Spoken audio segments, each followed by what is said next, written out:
Yeah.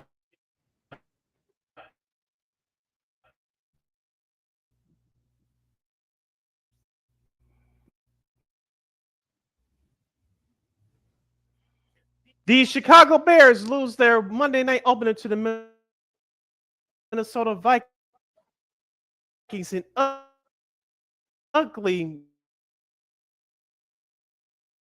have something else in store. In baseball, the Chicago Cubs will face the Tampa Bay Rays at the friendly confines, where they draw closer to their playoff berth. On the south side, the White Sox have won 9 of their last 11. Will this guarantee them for a non-100 loss season? Fox noon kickoff in Evanston tomorrow with a big matchup between the Northwestern Wildcats and the Oregon Ducks. That and the return of Miss Christine the Queen Manica with our Week 2 NFL picks and a whole lot more as our hashtag Football Friday edition starts right now.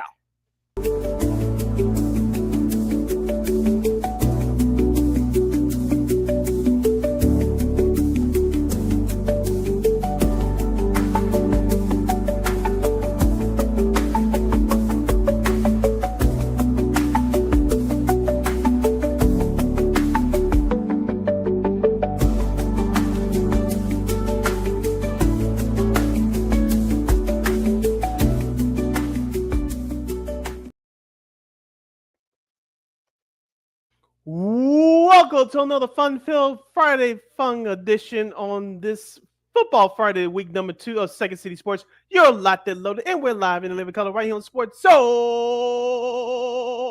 Chicago, along with Miss LaKeena McGee, which is she. I'm City Brian. You better know that it's me. You can follow yours truly on the Twitter, X, and the IG at SidKid80. Once again, it's SidKid80. That's SIDKID80. That's SIDKID80. You can follow LaKeena McGee on the Twitter, X, using the IG. Be sure to download the Sports on Chicago app wherever you get your apps. Please follow Sports on Chicago on all social media platforms on Facebook, X, Instagram, and YouTube. Please subscribe to our podcast. We are located at War Media Podcast. That's WARR Media, PODCASTS. We're located on all podcast platforms, including the iHeartRadio app. And while you're at it, please give War Media a follow at WARR Media on all social media platforms. And thank you very much in advance for your support. Like, share, subscribe, and tell your friends. We're unapologetically fun, and we have very definite opinions. If you have any definite opinion due to our 2-hour extravaganza we call the Sports Talk Radio Show, you better hit us up at Sports Zone Chicago's Facebook page or at Sports Zone Chicago on YouTube. Type in those questions or comments in the comment section. Again, we'll get the up on the screen for you. But you decide to troll and or do something silly, dumb, or stupid, I've given LaKeena full powers to give you dumbos to be able to be a boot. Bye-bye. But before we begin, shout out to our live game. That's LIVE, live entertainment game that's checking us out right now on our Sports Zone Chicago's Facebook and YouTube pages at 12:23 p.m. Central Standard Time. But let's not forget, much love to the replay game. Checking us out on the replay, also on our Sports Zone Chicago's Facebook and YouTube channels. Don't you ever forget our motto, whether we talk sports, music, or entertainment.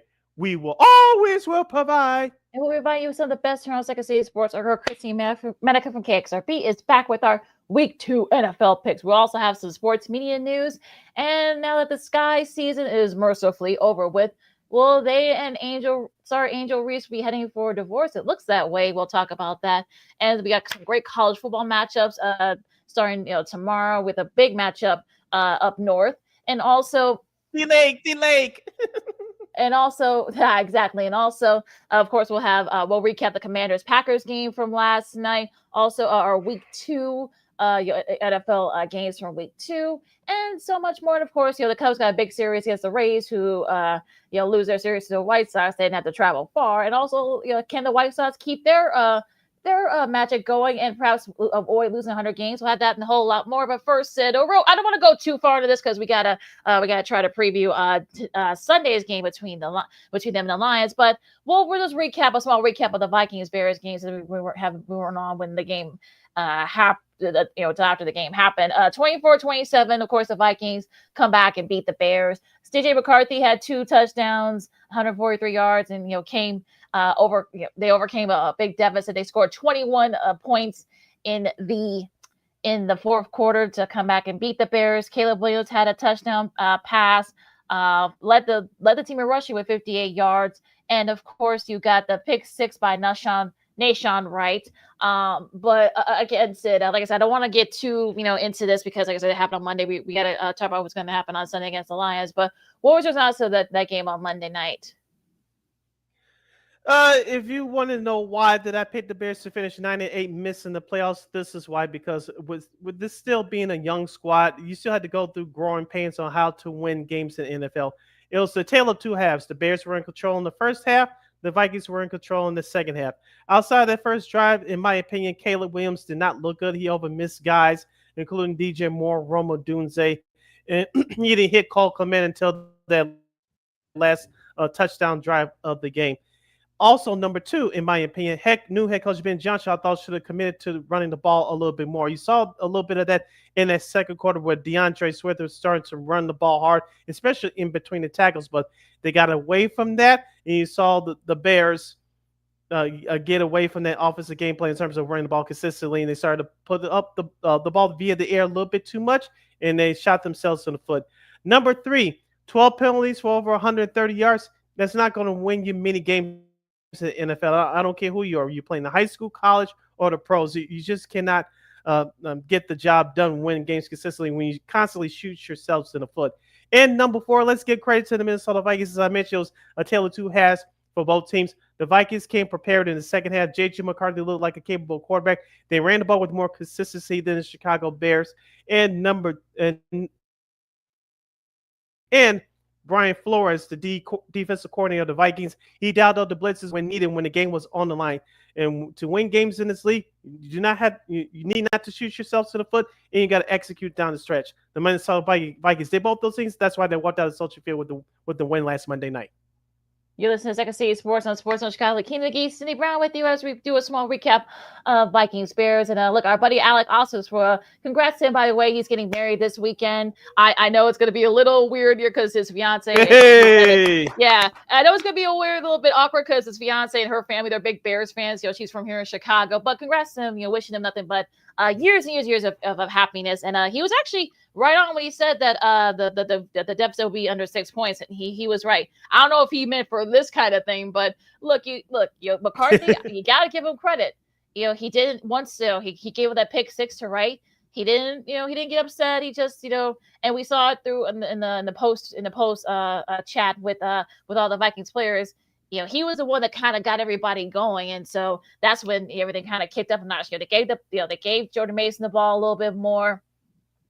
Excuse me, and Aaron Jones started. Of course, we know he can catch too, so he got the big yards that they needed. And their defense, their defense was really solid. I mean, Joshua Metellus had 4 solo tackles. Javon Hargrave, who the Vikings brought in, a veteran, he got 2 sacks. And that kind of helped them out as well. So yeah, you got to give them credit. Look, once they were down, they didn't freak out. They didn't get upset. But Coach O'Connell didn't get upset. They were able to kind of get it going. And Flores, give them credit. Like you said, they dialed up the blitz, and excuse me, it was right there for them to taking. So they came back. I give the Vikings credit for coming back and winning.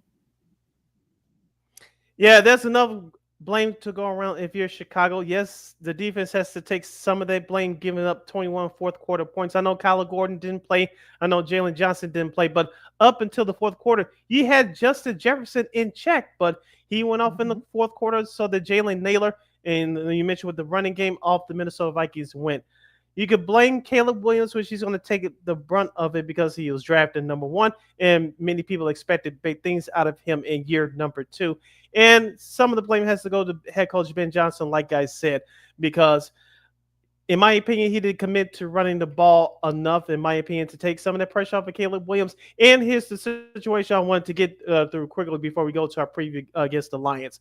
Remember early in the second quarter, LaKeena, 4th and 2, and I know he comes from the Dan Campbell coaching of taking gambles. Mm-hmm. Caleb overthrew DJ Moore. Mm-hmm. In my opinion, until Caleb Williams earns the trust of the coaching staff to execute those plays, you need to take the points. And I think that's what started the downfall for the Chicago Bears. Yes, it was still early, but situations like that, especially with a young football team like this, they can keep you from winning ball games. And that continues to happen like this, you're going to lose this team sooner rather than later. So, in my opinion, and in that point in the game, even though it's still early, Ben Johnson should have taken the points. Yes, Carlos Santos missed a field goal later on in the game. Yes, Torrey Taylor, the punter, got his punt blocked, but it was all around not a good debut for Chicago, and they got to clean some things up and clean some things up quickly before Sunday at going to hostile environment in Detroit.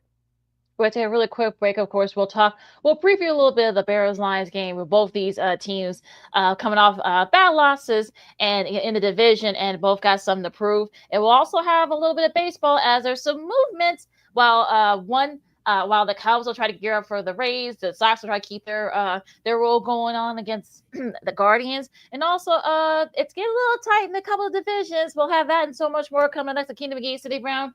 Oh, he's over there. Second City Sports on Chicago. More football and baseball talk coming up. Coming up right after this. Hey, it's your boy, the Superback, Sean Sierra, and be sure to follow Sports Zone Chicago on all social media platforms. On Facebook, Instagram, and our Roku channel, you can find us at Sports Zone Chicago. And on Twitter, we are at Sports Zone Shy. Also, be sure to download our mobile app so you can take Sports Zone Chicago with you on the go.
Got it done here.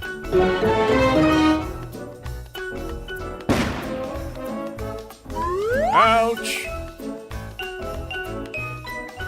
And we're gonna make sure you lit this time. Ouch!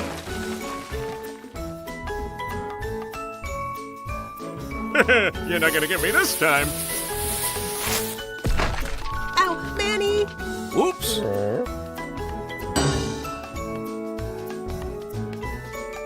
Let's try an easy one.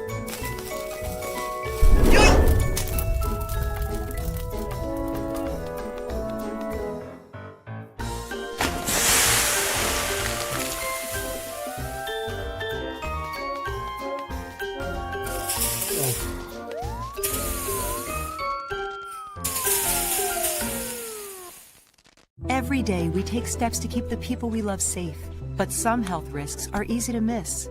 Ticks hiding in the yard can spread germs, like the ones that cause Lyme disease. Mice searching for food can spread bacteria that makes us sick. Mosquitoes lay eggs in standing water and can spread West Nile virus and more. Cockroaches are drawn to water in the home, leaving behind allergens that can trigger asthma attacks. Common pests can threaten our health. Learn how to protect your family at pestworld.org. Hey, this is Corey McGetty, and I listen to Sean and Maya on the morning show.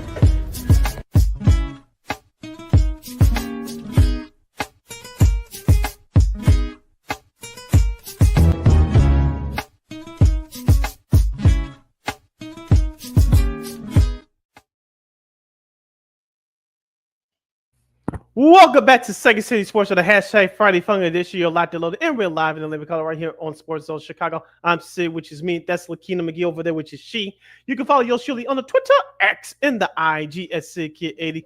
Once again, it's SidKid80. That's SIDKID80. That's SIDKID80. You can follow my LaKeena McGee on the Twitter, X, and LaKeena McGee on the IG.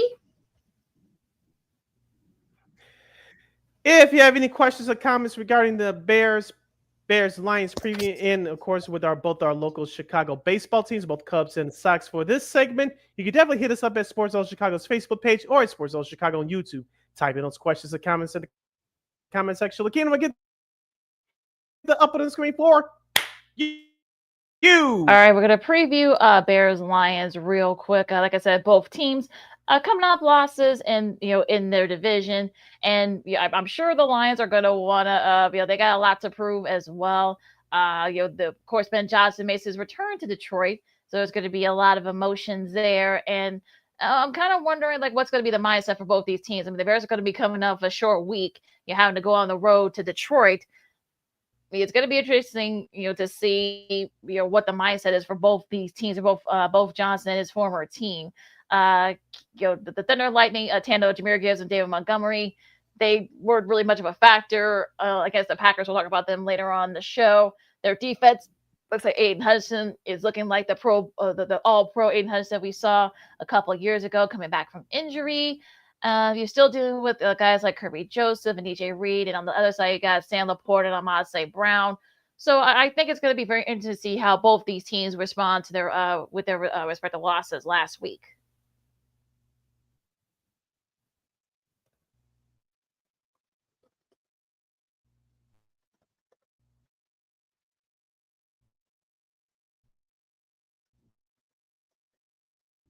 Sid?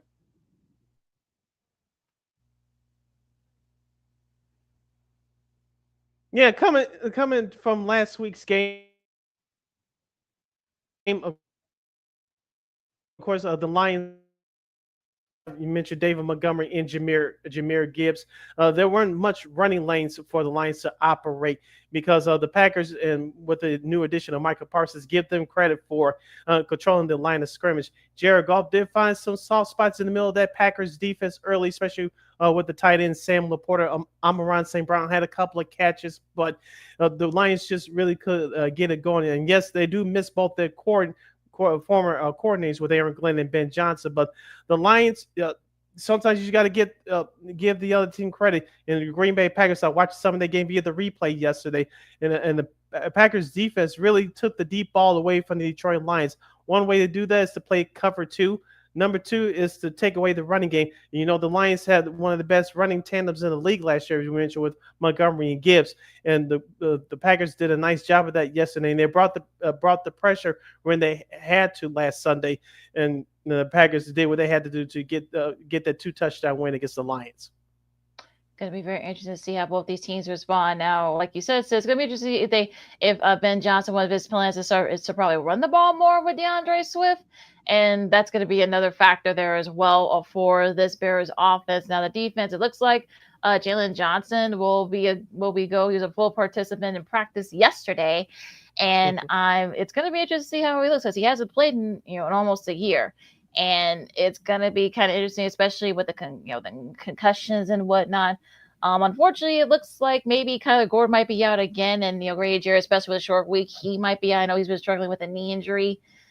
I know TJ Edwards was limited in practice, so he might be good to go. And it was like DJ Moore. I know he had both a growing injury. He had suffered a pretty big hit late in that game. And he didn't say whether or not he stopped short of saying whether it was a concussion, but that's up to him and his doctors, but and the Bears trainers. But it'll be interesting to see how this team kind of responds, especially with everything that's going on right now within the team. You mentioned Aiden Hutchinson earlier. Sorry that my connection was cutting out, but you mentioned Aiden Hutchinson. He wasn't there last year. The last time the Bears played the Lions, because he was out with a broken fibula. Remember the last time the Bears were there? It was Thanksgiving Day last year. We all know what happened. The Bears left the final drive with a timeout in their pocket. Matt Eberflus got his pink slip and lead card following that ugly loss. This year is a little bit different. Detroit is going to have Ford Field rocking for their home opener. They're going to come in with a sense of urgency. I expect them to play better. The Bears will have to match their intensity early on. As I mentioned in our last segment reviewing the Vikings loss, the Bears got to cut down on the penalties. You got to play solid football, run the football with more consistency, which opens it up for Caleb Williams. And Caleb has to play much better. He has to find his open targets, not take off and run like old school Michael Vick Atlanta Falcons did back in the day. And we didn't talk about this in our last time. I'll just bring it up here. When your quarterback leads your team in rushing, there's a problem. Let me repeat that one more again, as the kids would say. When your quarterback leads your team in rushing, there's a problem.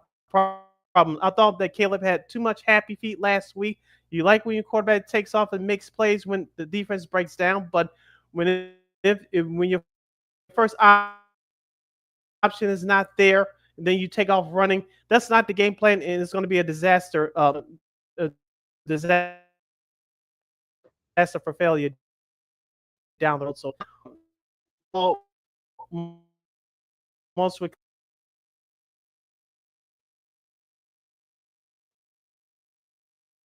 whoever does those three things the best, I think walks out of Fort Field with the victory. Good. Like I said, it's going to be kind of interesting, how both teams look, especially with all with the with the everything else. So yeah, I'm kind of interested to see how both these teams respond. Like I said, I'm sure it's going to be very emotional. I'm sure we'll see that place is going to be rocking. It's going to be loud in Detroit. So that's going to be interesting to see how both these teams respond against it. So yeah, I'm sure that look, Dan Campbell's got a lot to prove, but so does Ben Johnson. So it's really going to depend. I would be surprised if you see a lot of the egos and stuff like that going on here. But the Bears has got to have a better game plan. They got to run the ball a little bit more. And also, I see the defense has to finish games, and especially if God forbid, neither Jared nor Gordon are a go this week. This week it's gonna be tough for the Bears. But like I said, we'll do it when we do our picks. But yeah, it could be one of those ugly games like 9-6 type of things that how they play back in the day. So we'll see what happens. Yeah, as LaKeena mentioned, we'll give our picks for the rest of the NFL, including the Bears-Lions game later. You listen to Second City Sports on Sports Zone Chicago. Sid, LaKeena are here with you. Now let's transition over to baseball. We'll start out with your Cubs, LaKeena. They take 2 out of 3 in Atlanta against the Atlanta Braves. And here's the thing, LaKeena. Should it have been a sweep? Yes. But also, I said at the same time that the Cubs, as long as they win every series, the majority of the series, they're in the playoffs, especially with a couple of teams behind them in the wild card race slipping. We'll get to those teams in just a second. But what was your take on the series against Atlanta? Ozzie Obley's, he's been a Cub killer this year with the series last week in Chicago. Of course, the series out in Atlanta early this week. You don't have to see him anymore until 2026. But at least the last 2 games, the Cubs pitching got it done. Yeah, Starting pitcher, that is. Yeah, that was really good. And I was a little afraid, especially with the matchup against Chris Sale on Wednesday. I thought that but they got to him, right away. And that's kind of like the key here if you want to beat him. So you definitely, so they definitely helped there. Carson Kelly with a home run. Rally. They were down in that game. But of course, Alvarez hit that home run. Saya had a sack, a fly, and also Justin Turner had an RBI. So that's help them got that series in Atlanta. So it's going to be very interesting to see how the Cubs, especially we'll get to the Brewers in a second here, but it's going to be kind of interesting, especially you're facing a Rays squad that it didn't have to go too far because they just played the White Sox, so it just had to go across town. But I'm interested to see how this Cubs team kind of reacts. It'd be nice. A sweep would have been nice, fine, but as long as, like you said, as long as you win those series, you'll get in the playoffs. Like you said, we'll get to the teams that have kind of been sinking a little bit in the second here. But you're up against a Rays squad that you should be able to win, at the very least, win 2 out of 3. So we'll see. You got your Matthew Boyd, who let's hope that they actually get some run support. They were off yesterday, so he faced Shane Baz today. You got Colin Ray against Rasmussen, and you got Adrian Hauser, former White Sox, against Shota Imanaga. So that should be a fun one in the rubber match. So yeah, it's going to be very interesting to see how the White Sox, just get the consistency there. Like I said, just win the series. You should win the series against the Rays. Just win 2 out of 3. A sweep would be better, but just win 2 out of 3. You're good to go, and you might be in good shape to clinch a playoff spot. And just one entry note for Chicago. Cal Tucker was placed finally on the injured list. This should have been done like a month ago. We talked about this with our girl Dion Miller on our last episode last Monday. The Cubs should have done this a long time ago. Maybe he'll have been healthy enough to play right now, but hopefully Cal Tucker will be healthy enough to come back with a couple of weeks left to go in the regular season to help the Cubs in that playoff push. But I saw this stat courtesy of MLB Network yesterday. Kate Horton, as we talked about I think on our last couple of shows, Who would you want as your game one starter? Him, Matthew Boyd, or Shota Imanaga to start game one of the playoffs? Cade Horton in his last 10 starts since the All-Star break, ERA 0.84. That's first in Major League Baseball. Opponent batting average 151. That's first in Major League Baseball. Opponent's OPS on base percentage for these of you scoring at home 431, first in Major League Baseball. Home runs per 9 innings average 0.34, fourth in Major League Baseball. And WAR wins above replacement 3.3. That's which ranks first in Major League Baseball. LaKeena, as we talked about with Cade Horton, we're not talking about him enough. Unfortunately, we should be talking about him now. I wouldn't be surprised if Craig Counsell will give him the ball to start game one of the playoffs. Right now, he's not your ordinary rookie. He's been pitching consistently, especially since the All-Star break.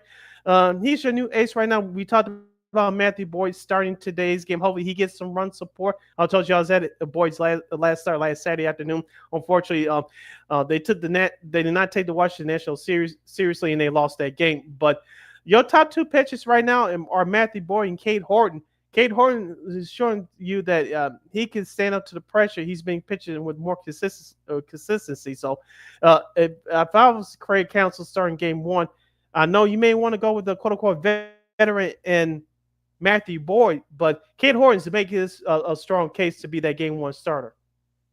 Yeah, especially it looks like they're going to get if you get the number one, you get that top seed in the wild card spot again. Hopefully they still got an outside shot at the division. After what happened with the Brewers, like I said, we'll talk to them about them in a second here. But I think Horton will be a good one, but I think you got to go with the veteran. I think because of the fact that it's just the experience part of it. I think especially since out of the two of them, I think Boyd, this is the longest Boyd has pitched in his career, so it's going to be interesting to see how he responds. I know I picked Boyd to start, but it's going to be kind of interesting to see how this sort of like shakes out, in the playoff chase and such. So like I said, it looks like they are going to get a playoff spot. They just don't, with these last couple weeks of the season, look, they still got an outside shot. They're a long shot, but they still got an outside shot to win the Central. They will get one of the wild card spots. It's just going to depend on like which seed they get the top wild card spot. They will get a chance to host a wild card series. So it's going to be interesting to see what happens. But I haven't changed my mind. I think Boyd would be probably would be your starter for that first game. All right, let's switch over to the South Side Hitmen to talk about the Chicago White Sox. Winners of 9 of their last 11 games, 9-2 since August 31st. That's the best record in Major League Baseball. They take 2 out of 3 from the Tampa Bay Rays. I was there on Tuesday. I'm gonna pull a Tom Joyner real quick, LaKeena. Shout out to our friend of the show, good buddy, especially when he was down there at IMS for a short time. Cam Smith of CHSA, he does a good job. Hopefully we'll have him back on this show very, very soon. Back to the series. The White Sox, I was there, like I mentioned, the first game I was there on Tuesday. They were down 5-1. They came back, but they fell a run short. They won the last 2 games yesterday and Wednesday night. Shane Smith has been pitching phenomenal since the All-Star break, and I believe he's one game under 500 now since he's returned from his injury following the All-Star break. Also, too, Sean Burke, who was sent down to the minors a few weeks ago. He was called up to make the start on Wednesday. He didn't look the greatest. He looked okay thanks to an outburst offensively for the White Sox. The White Sox are getting it done right now thanks to Jason Madroff, who had a heck of a day yesterday. Colson Montgomery's continuing to knock the ball out of the ballpark. I know Miguel Vargas is back now, and they're doing this without Luis Robert Jr. Whether he'll be back next year or not, that remains to be seen. We'll talk about that part down the road. But the White Sox are getting it done in all phases of the game. The bullpen actually held the lead on Wednesday. Thank goodness. Jordan Leisure, who I was ready to throw out the window, he's making his case to be on the team next year. Their starting pitching is still good enough, but that offense is really carrying the day for Chicago. It'll be interesting to see, Colson Montgomery's been really solid. Excuse me, Kyle Teal has been lights out. They're kind of like the 1-2 combo. Benintendi's been really solid as well for the White Sox. Now, again, how will this team look next year? They may look completely different next year. Who knows? But look, I think they're doing exactly. They're just kind of, they're just having fun. And I think, look, if they can, I think they only got to win. I think like 8 of their last Like basically just win either of their last 15. like 12, 15 games to avoid the 100 loss mark. So we'll just see like if they can do that. They have Cleveland starting tonight. Then they got to go Baltimore. Baltimore's been playing a lot better lately, playing spoiler for some of these teams. They got San Diego. We'll see where they are by then. I know the Herb Lawrence series, as I call it, coming up next weekend. That's a good one. Shout out to our buddy Herb Lawrence for that. Then you got the Yankees. Again, we'll In see front of how the they. show. Yeah, and you have the Yankees after that. We'll see where they are by that point at Yankee Stadium, and also the Nats to finish up the season. So it's going to be 50-50 whether or not they can win. Can win 8 of their last 15 and avoid the 100 loss mark. But again, they've been playing great. Will Venable has been playing has gotten these guys to play very well. And I think, like I said, can they keep it up? Again, that's kind of like the main question here these last couple of weeks. As you mentioned, they have winnable games on that schedule, and with those 15 games remaining, you talk about the Nationals. We'll see what the Yankees are. They'll probably clinch a playoff spot by the time the White Sox meet them in the Bronx. And you still have Baltimore. Yes, they've been playing better lately, but I think you still a couple of games from them. We didn't think that they could steal 2 games from the last series against Tampa, but they found a way to do it. So this White Sox team, there's no quitting them. Like you say, is we talked about this throughout various points of the season. It's easy to play loose with no expectations because the expectations were very low for the White Sox team this year. But it was all about development of certain players. Right now, they're all coming together, and we'll see if they can finish strong. Give manager Will Venable credit, as you mentioned, for playing these guys every day, and hopefully management, i.e. Reinsdorf, can get the memo and spend some money this offseason. I know many folks around there are worried about the potential 2027 lockout. We'll get to that part when we reach it. But this team has to look, and I'm not going to say drastically different, but it has to look close to drastically different next year, because this team still is going to lose around maybe 94, 95, 96 games. If you want to continue to take that next step next year, this roster has to be different, period. All right. So your pitching matchups, you got Perez versus Big B. That's tonight in Cleveland. You got Martin versus Mezek, and you got Gomez versus Ciccone. So that's going to be an interesting matchup here. Like I said, there's no reason why they can't win 2 or 3 in this series, but again, it's Cleveland, so you never know. But it should be a fun series because this is going to be the last time these 2 teams have played each other this year. So I'm sure they're going to want to going to have some bragging rights here. So we'll see what happens. You're listening to Second City Sports on Sports Zone Chicago. LaKeena here with you, talking now Major League Baseball from around the world. Let's dive into the important headlines from this past week in Major League Baseball. LaKeena, we'll start off with your Mariners, now in first place in the American League West. I think we said it all year. I think it's going to come down to the last weekend of the year. Houston's been scuffling a little bit. Seattle's been on a roll. They won the series finale against the Angels last night. Congratulations to Mike Trout on hitting career home run number 399 as the Seattle beat the Anaheim Angels.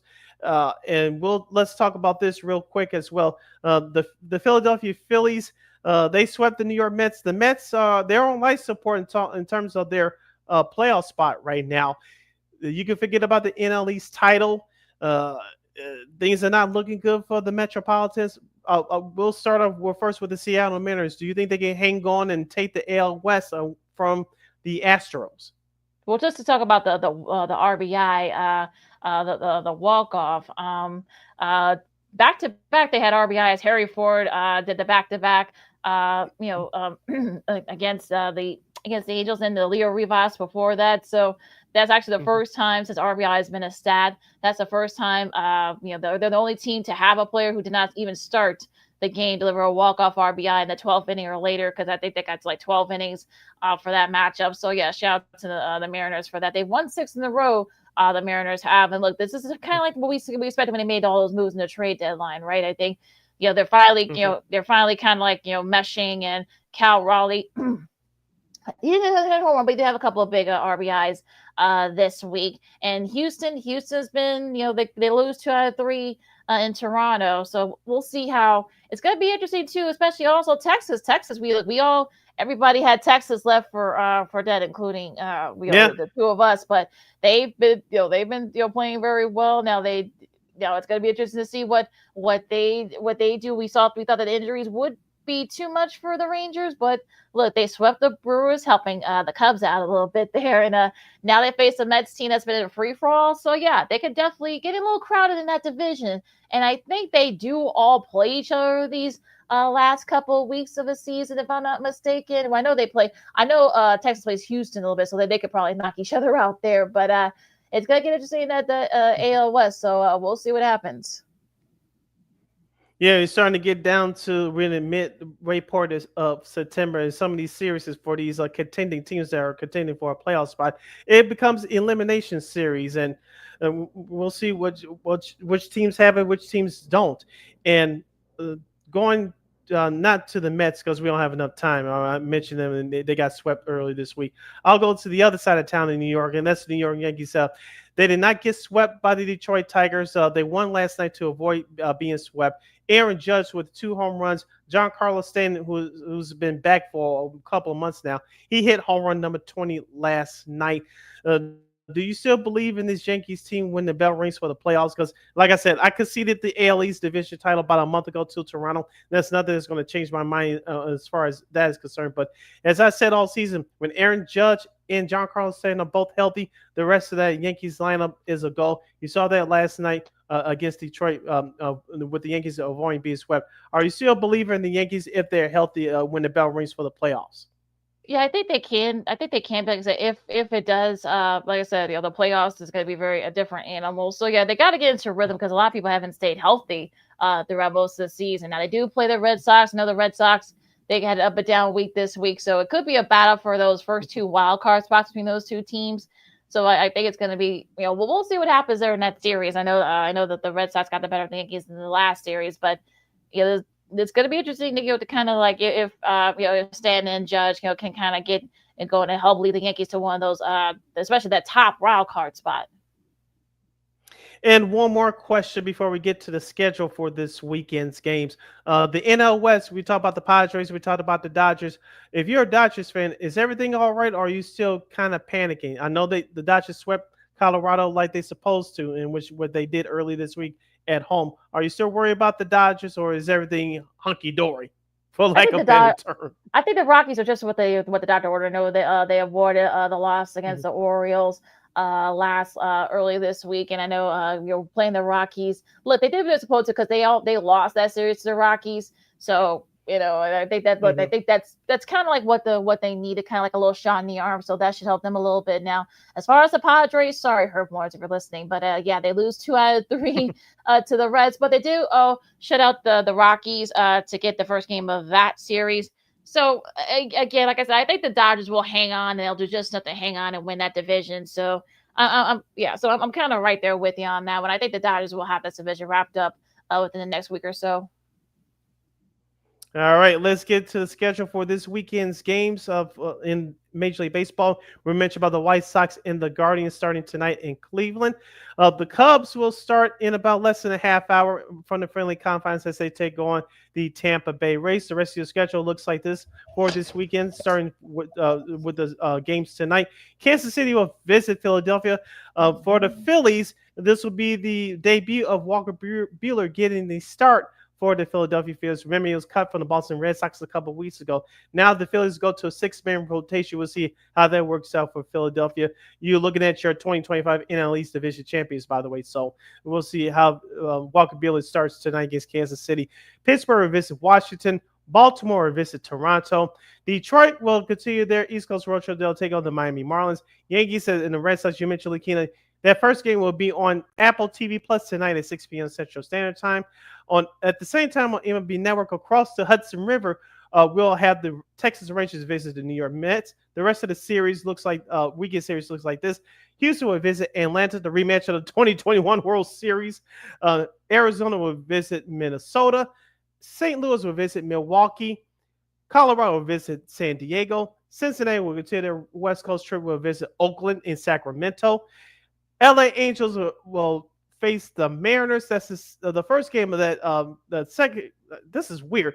That I guess the fifth game of that series. Rather, we'll see on Apple TV Plus at 9 o'clock, and we'll have the Dodgers and Giants, San Francisco Giants. And that's a heated rivalry dating back to the days in New York City. The first game of that series can be seen tonight at 9:15 p.m. on MLB Network. Yeah, I think it's one of those special 5-gamers going back to the Angels Seattle series. Now, your rest of your TV schedule, your Fox game, this will be a nationwide game. You got that Cardinals Brewers game there. Also, MLB Network will have the Yankees and Red Sox. And also, too, you got the Mets hosting the Rangers to finish up that series. That's going to be on MLB Network. And the Sunday night game of the week, which is of course, shocker, the Yankees and Red Sox as they finish up their series. So that's just scheduled for this weekend in MLB. I stand corrected. The Angels Mariners series, tonight's game will be seen on Apple TV Plus. That'll be the second game in this series. The opening game of the series took place last night. And I predict, pardon my Mike Murphy, I think that Sunday Night Baseball will outdraw Sunday Night Football. I'm just throwing a wild prediction out there, but what do I know? Hour number 1 in the books. Hour number 2 straight ahead as you listen to Second City Sports on Sports Zone Chicago. When we return, we'll preview college football. Can Illinois, the final line, improve their record to 3-0? Will the Northwestern shock the world by the leg against the Oregon Ducks? And the Chicago Bulls announced their franchise Hall of Fame class for 2025-26. And Angel Reese and the Chicago Sky are headed for divorce. We'll dig into those topics and a whole lot more with our girl, Miss Christine the Queen Maniga. You're listening to Second City Sports right here on the hashtag Football Friday, right here on Sports Zone Chicago. Hey, it's your boy, the Superback, Sean Sierra, and be sure to follow Sports Zone Chicago on all social media platforms on Facebook, Instagram, and our Roku channel. You can find us at Sports Zone Chicago, and on Twitter, we are at Sports Zone Shy. Also, be sure to download our mobile app so you can take Sports Zone Chicago with you on the go.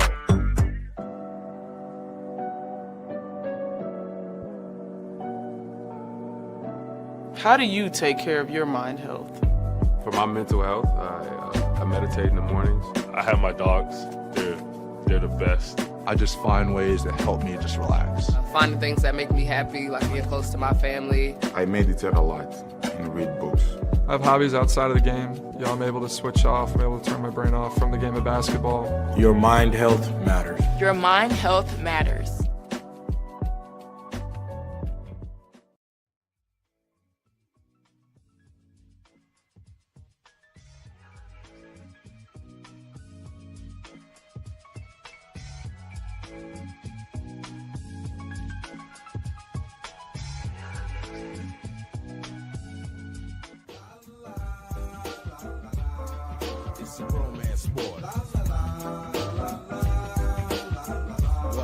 It's a romance sport like that.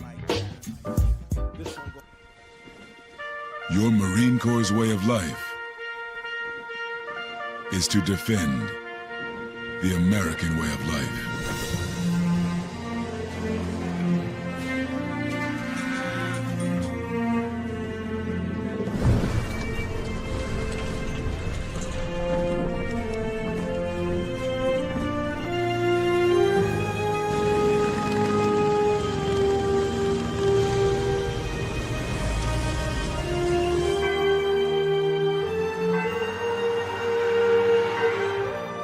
Every day, no matter where we serve, we take a stand for our nation, for each other, for us all. The few, the proud, the Marines.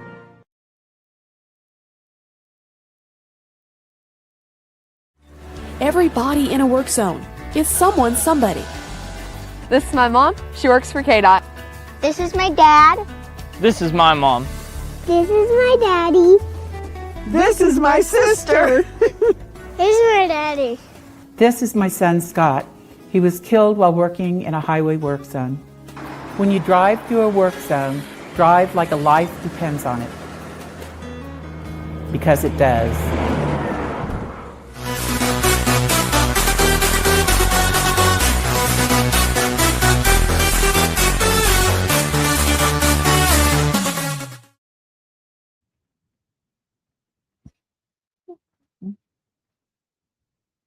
Welcome back to the hashtag Football Friday. This year, locked and loaded, and we're live in living color right here on Sports Zone Chicago. I'm Sid. That's LaKeena. You can follow yours truly on the Twitter X in the IG at SidKid80. Once again, it's SidKid80. That's SIDKID80. That's SIDKID80. You can find my LaKeena McGee on the Twitter X again, IG. As we kick off hour number 2, previewing the biggest games in college football for week 3 in the NCAA. If you have any questions or comments, or any questions or comments for us during the segment about college football, you can definitely hit us up at Sports Zone Chicago's Facebook page or Sports Zone Chicago on YouTube. Type in those questions or comments to the comment section. LaKeena, we get the up on the screen for you. Some intriguing matchups coming up this weekend, and let's just do the games for tonight. You got Indiana, number 22 Indiana hosting Indiana State. That'll be on the Big Ten Network. You got Syracuse hosting Colgate. That'll be on ACC Network. Colorado looks like Ryan Stott will be the starter there for Coach Prine and his Buffaloes as they go to Houston. That's going to be at 6:30 on ESPN. K-State hoping to bounce back from their loss to Army at home. They go against Arizona. That's going to be at 8 o'clock on the Big Fox Network. And New Mexico and UCLA, late night on the BTN. That'll be at 9 o'clock. So that's just scheduled for tonight. And also, of course, the NC State got a nice win over Wake Forest last night. And going into Saturday's games, the big noon Saturday game. The big noon crew is in Evanston. Well, they're by the lakefront, actually. There'll be Northwestern hosting Oregon. And it's just saying this is going to be a special trip there. But it's going to, like I said, Northwestern, they're 1-1. Look, do they got a shot? Sure, of course they can. You can use the whole, the time thing and such. This will be what, about 9 o'clock in the morning their time. But they've done this before the last couple of years, so they're getting used to that. And of course, Northwest will be out there, their top running back. So Dwayne Porter for the year. So I would have given him a chance had he was playing. He could keep him in it. But I think Dan Lemming, his guys got a lot to prove, and they're number 4, but no one's really talking about them. So I think they're going to feed off that motivation. It could get ugly in the late front tomorrow. Yeah, for Oregon, you have to watch out for their starting quarterback, Dante Moore. He has 479 passing yards on the year with 6 touchdowns. Passes to go along with it. Noah Whittington, their star running back, 14 carries, 159 yards, and 2 scores thus far this year. I think he's going to be heavily involved in Oregon's game plan tomorrow, as you mentioned, as they look to beat the Wildcats on the road. Griffin Wild for Northwestern, their star wide receiver, 11 catches for 158 yards this year. I think for Northwestern, they're going to have to find somebody to run the ball with consistency, and they have to get pressure up the middle, in my opinion, on their quarterback. And they're going to have to play almost damn near perfect football. Is that they're heavily underdogs. They're 27.5 points for those you scoring at home. But for Northwestern, and I'm agreeing with you. If they didn't lose their star running back, I would have given them a better shot. But Northwestern has to play on their heels early to even have a snail's chance of upsetting Northwestern. Can it happen? Sure, but I think Northwestern's going to hang in there for a while, but I think Oregon's going to wake up and say, hey, Northwestern, they're not better than us. We're way better than them, and they'll put the Jets on to come out of the lake with a convincing victory.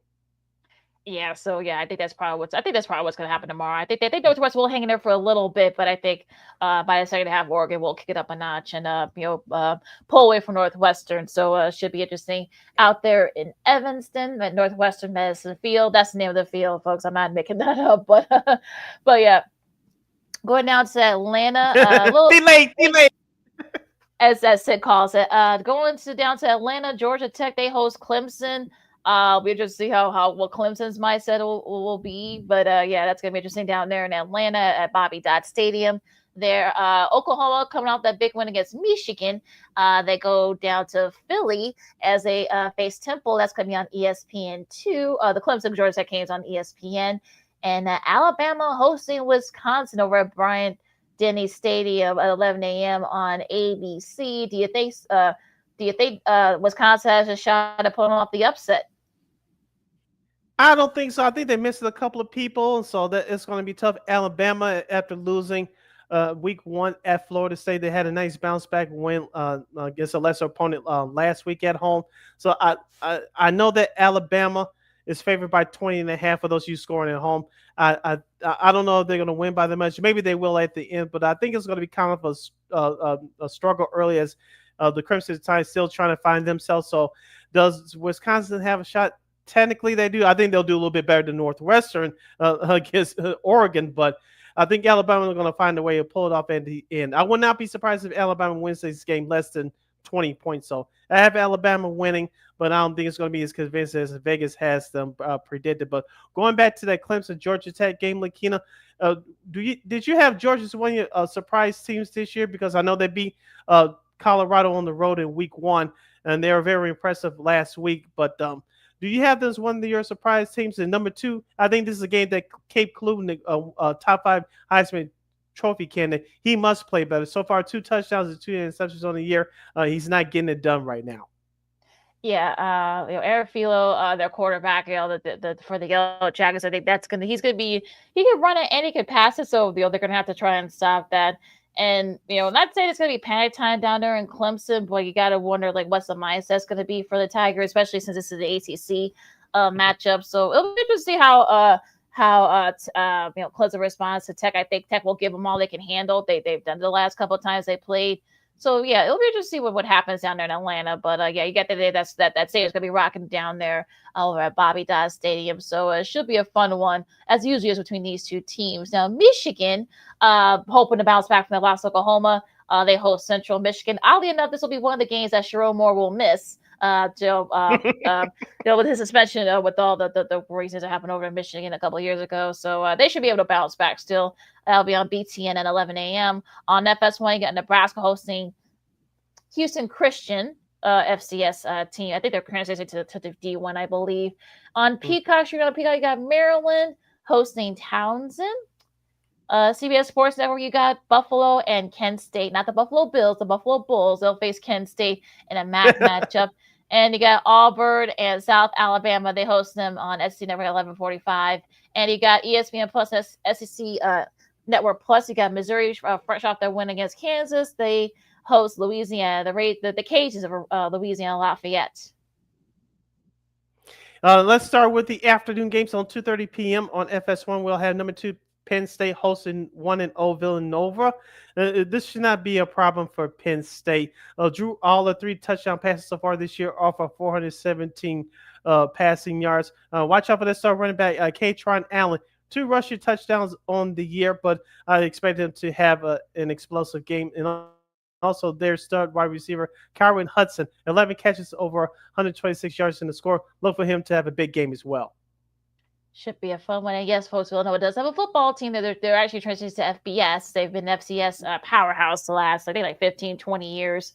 So, they're transitioning over to FBS. Now, the SEC game, you got 8 on ABC. You got Tennessee hosting Georgia. Should be a good one down there in Knoxville. Game day will be there. Future Basketball Hall of Famer Candace Parker will be a guest picker for game day. It'll be interesting to see her and Pat McAfee's dynamic over down there in Neyland. That should be a fun. That's gonna be a fun one there. Also, needless to say, look, that you know how rocking that place is, especially when these two teams play. They've had their battles over the years. I think for me, you got Aguilar versus Stockton, and the quarterback matchups. They're both been pretty even so far for the most part. I think it's really going to be the defense. Comes down the trenches, which defense can make the big plays, and that's really going to be the key here in this matchup, as it usually is between these two teams. You just took the words right out of my mouth, LaKeena. Why are you stealing thoughts from my brain? I know the total is over 50 and a half, but I think it's going to be a sort of the defensive battle there. Who could create the most turnovers and who could sack the quarterback the most? Whoever does those 2 things well, I think is going to come out of there with the win. Georgia, for the record, is favored by 3.5 points. Should be a fun one. So it's basically a pick-em game down there in Knoxville. You got Texas Tech undefeated. They host 0-2 Oregon State. That's gonna be on Fox at 2:30. Down in Lubbock, Texas, and a Big Ten matchup. We got USC. No one's really talking about them, and I think Coach Riley actually likes it that way. They face Purdue on CBS and Paramount Plus at 2:30. Rutgers, they host Norfolk State. And Michigan State, same time, Michigan State, Youngstown State on BTN. Aiden Childs, that's that's a guy to look out for Sparty. Both those games will be on BTN Network, so you can check your local listings for the game in your area. And you got the backyard brawl. You got Pittsburgh and West Virginia on ESPN. And these two teams, I've talked about this before. These two teams have a great history. You've had great players from both programs. It's good to see that they're still continuing their rivalry. You see that game. Then this is just at 2:30 on ESPN. Yeah, and that's what college footballs are all about. Going back to that Purdue USC game, the temperature is going to be around 83 degrees. They may deal with some rain down there in West Lafayette. Mm-hmm. Here's the thing about these two teams. Purdue, I know they had a horrible year last year, and right now they're 2-0. Both these teams will start Big Ten play. For the Trojans, Wayman Jordan has 2 rushing touchdowns on the year. I think USC is going to lean heavily on him, but watch out for Mekhi Lemon, the Trojan star wide receiver. He has 2 receiving touchdowns on the year off of 11 catches and 248 receiving yards. Going to be very interesting, that matchup over there in West Virginia. Now, SMU hoping to bounce back from that loss to Baylor. They face Missouri State on CBS Sports Network at 2:30. North Carolina, they got a nice bounce back win. They host Richmond on AC Network at 2:30. And you're going into Iowa State. They're actually, to their credit though, to Matt Campbell, his guys' credit, they're actually going down to Jonesboro, Arkansas to play Arkansas, not University of Arkansas, but Arkansas State. That's at 3 o'clock on ESPN2. I think that place will be packed for that one, a top 15 team. Hopefully they don't take them lightly, the Gamecocks there. Texas and UTEP at 3:15 on the SEC Network. And I know some people are a little miffed about this matchup. Not the matchup, but the fact that where it is. If the CW, WGN TV, for those of you scoring at home, it'll be number 18 South Florida against number 5 Miami at 3:30. You get a turnover chain. Miami's been so impressive so far this year. Carson Beck has played out of his mind for the Hurricanes so far this year, leading to a 2-0 record. But Mark Fletcher Jr., the Hurricane star running back, 2 rushing touchdowns on the year off 152 yards rushing off of 26 carries. Look for him to have a big day. And University of South Florida, they got some ballers over there. They're 2-0 for a reason. One of the reasons why is Keyshawn Singleton, 7 catches for 168 yards so far this year in 2 games with 2 touchdowns. Look for him to maybe make an impact. But I think Miami, since they're at home, they're favored by 17.5 points. I think South Florida, the Bulls will give them a little bit of a trouble, but Miami should pull away in this one.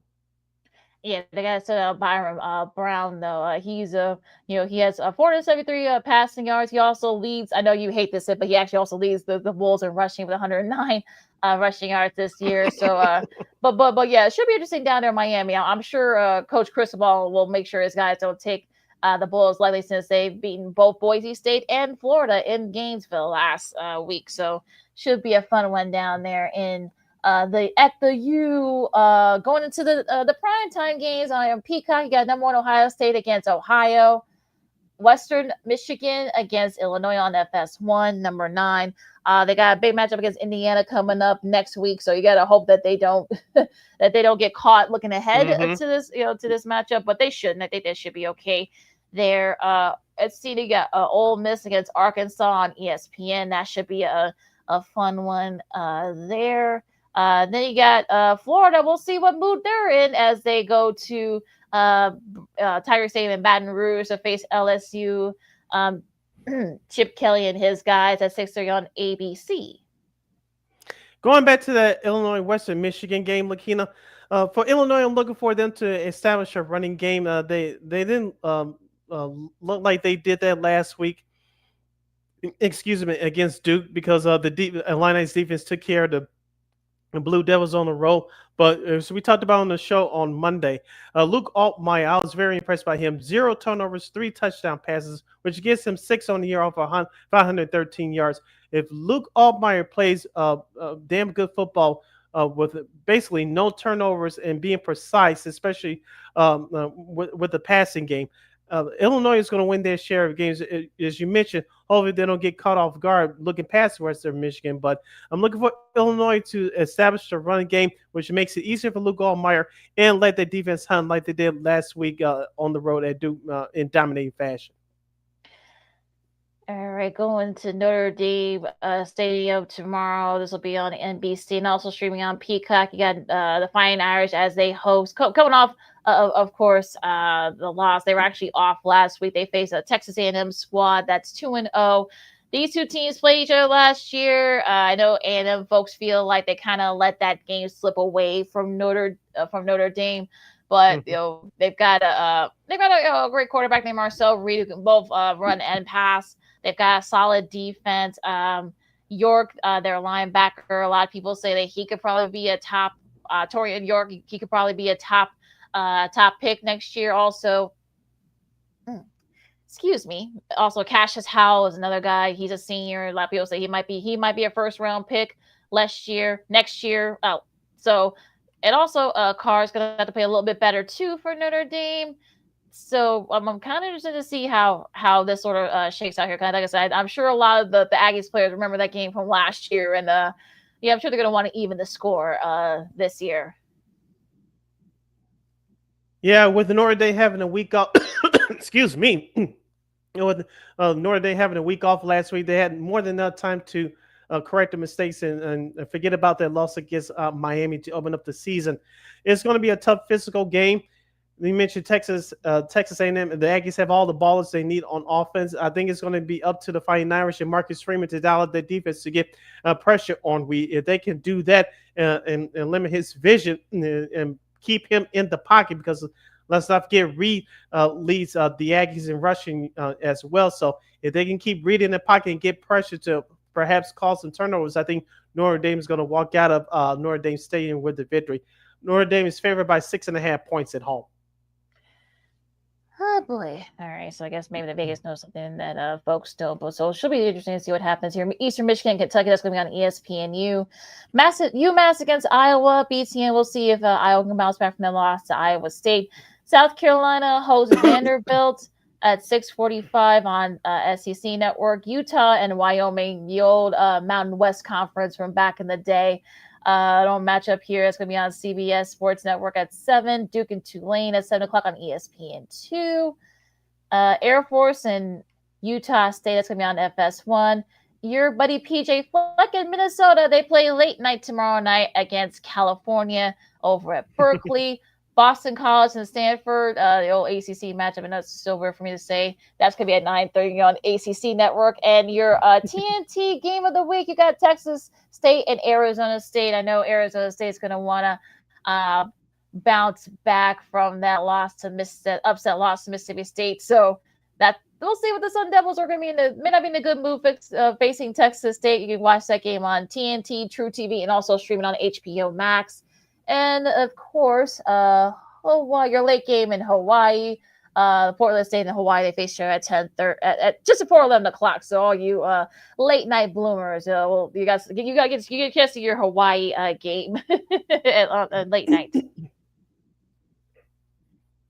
We talked about a couple of rivalry matchups earlier. I know some of the teams in the Big Ten are starting Big Ten conference play tomorrow, but I want to go back to that primetime game on ABC tomorrow night. That's between Florida and number 3 LSU. Yes, Les Miles got off the schneid by winning the first week a couple of weeks ago. This game is going to be in primetime at home. They're favored by 7.5. LSU and Florida have been battling each other for years. Florida could be one of those surprise teams this year. LSU, always a team with high expectations. I'll ask you, because you know about these two teams than I do, but I think LSU pressure is still on them. I think Florida can surprise some people and basically come out of there with the win. But if LSU gets caught napping early, I think it's going to be a long night for Les Miles and crew. Chip Kelly is going to be interested to see if he might not be able to. Sorry, Chip Kelly, excuse me. We'll see. We'll see with Florida. We'll see what their mindset is after losing to South Florida last week. Langway, he had interception. DJ Langway had that interception, which kind of like that O-line needs to toughen up as well. So look, we've seen interesting surprises happen in this rivalry. Graham Nussmeier. It'll be interesting how those two quarterbacks can do, because they can both do very well here. So yeah, I really think it's going to be interesting what Florida mindset is, and we'll see what LSU. It's always interesting with these two teams. You always throw the records out the window. So like I said, we'll see how inspired Florida is, because Billy Napier, a lot of people are saying that he should get his pink slip and link card. He might if they lose this game. So they may play inspired. You never know. But yeah, it's always interesting when these two teams match up, especially down there in the Bayou. And one more team to talk about before we move on. Of course, number 7 Texas will host UTEP tomorrow at 3:15 on the SEC network down there at Austin, Texas. LaKeena, last week we talked about Arch Manning after looking bad at the Horseshoe a couple weeks ago. He bounced back as many people thought he would against San Jose State. They have another home game against UTEP. I expect the same performance, or perhaps even better, for Arch Manning. So far this year, 5 touchdowns off of 2 interceptions with 465 total passing yards. I expect Arch Manning to have another stellar performance tomorrow. Yeah, I think you gotta build his confidence, right? So I think Ohio State was probably too big of a test for him, so it's over early test. And look, he'll be battle tested. Look, you handle San Jose State like you should have. You should be able to handle UTEP and also Sam Houston coming up next week. So get those 2 weeks in, get his confidence up. Then he can start SC play against Florida, Oklahoma, and Kentucky and Georgia. That way he'll be battle tested and ready. So the Ohio State, look, I didn't freak out when he didn't play well against Ohio State. He's admitted it. Sark said he didn't do him right with the game plan. Hopefully, they got a few weeks kind of tailor made to him, and then he can gain that confidence to me. That way, when they face the Floridas and the Georgias and those teams, that he'll be ready to go. So I think he'll be fine. Yeah, and going back to the USC Purdue game, they may be dealing with some inclement weather tomorrow, 83 degrees, and it's calling for rain in West Lafayette. Do you start to take USC seriously if they can win tomorrow? I know they favor big, but do we start to take USC seriously? And for Purdue, do you think it's just a quiet 2-0 start, given what happened last year with them struggling big time? Yeah, I think it's sort of like I said, we'll see what these two teams are made of. This probably won't be a litmus test for neither of these teams, because look, they both beat teams that they should have beat. So it's gonna be a true test to see what both these teams are made of as they start Big Ten play. So again, they faced SC plays Illinois in a couple of weeks. They get Illinois at home, so we'll see what happens there. That's probably gonna be the first big test for them. As far as Purdue's concerned, they face Notre Dame next week. So again, this will be a big test for them. So let's see how both these teams face each other, and because they're pretty even so far this year. So it should be a fun matchup, though. It could be. I would say take the over in this one, but we'll see. Now, I'll give you a wrap up as we come to the end of the segment. Looking at the schedule, do you see any potential upsets or any games that should we look out for? It's like, well, this could have a potential to be an upset. I think South Florida and Miami is probably the best one. I think Tennessee being Georgia again. I don't think it's an upset, because like I said, it's pretty much even. South Florida, I think, in Miami, if they beat Miami, look, this will be another win for them. And look, they spend a lot of money on their football team, and it's paying dividends for them so far. And then, like I said, they want their revenge after what happened last year in College Station. So they want their revenge, bye week or not, for Notre Dame. So yeah, I don't really see any. Like I said, if there are any upsets, I think it's really kind of like how it's all right there. So this should be some good matchups. So it should be a fun week of college football, as it usually is. All right, as you always say, LaKeena, we got to take our 2-2 timeout. When we return, we'll be joined by our weekend girl, Miss Christine the Queen Mac, as we get her thoughts on the Week 2 picks in the NFL. We'll get our thoughts about last week's loss for the Chicago Bears. We got to discuss the TV ratings from all 3 networks last week regarding the NFL. And our Angel Reese in the Chicago Sky headed for divorce court. That and a whole lot more as you stick and stay right here on the hashtag Football Friday edition of Second City Sports, right here on Sports Zone Chicago. Hey, it's your boy, the Superback, Sean Sierra, and be sure to follow Sports Zone Chicago on all social media platforms. On Facebook. Hey, it's your boy, the Superback, Sean Sierra, and be sure to follow Sports Zone Chicago on all social media platforms on Facebook, Instagram, and our Roku channel. You can find us at Sports Zone Chicago, and on Twitter, we are at Sports Zone Shy. Also, be sure to download our mobile app so you can take Sports Zone Chicago with you on the go.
Got it done here.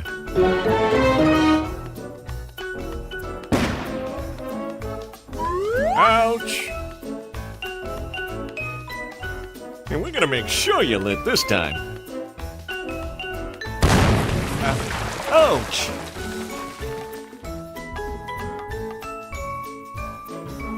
You're not gonna get me this time.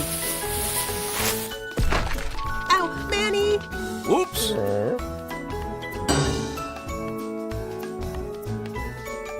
Let's try an easy one.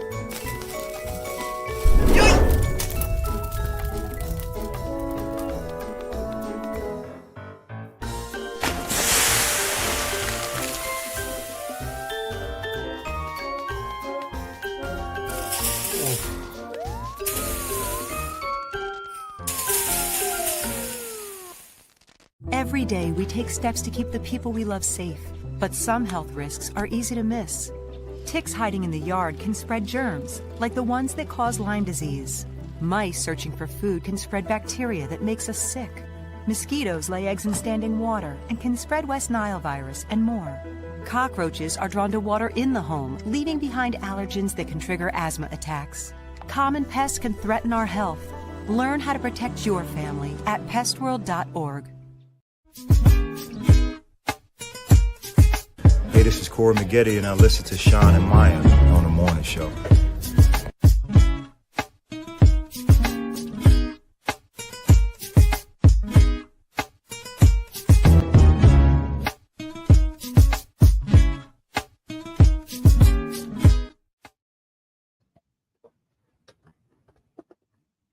Welcome back to Second City Sports and the Hashtag Football Friday edition. You're live to load it, and we're live in the living color right here on Sports Zone Chicago. I'm Sid, that's LaKeena. You can follow yours truly on the Twitter, X, and the IG is SidKid80. Once again, it's SidKid80. That's SIDKID80.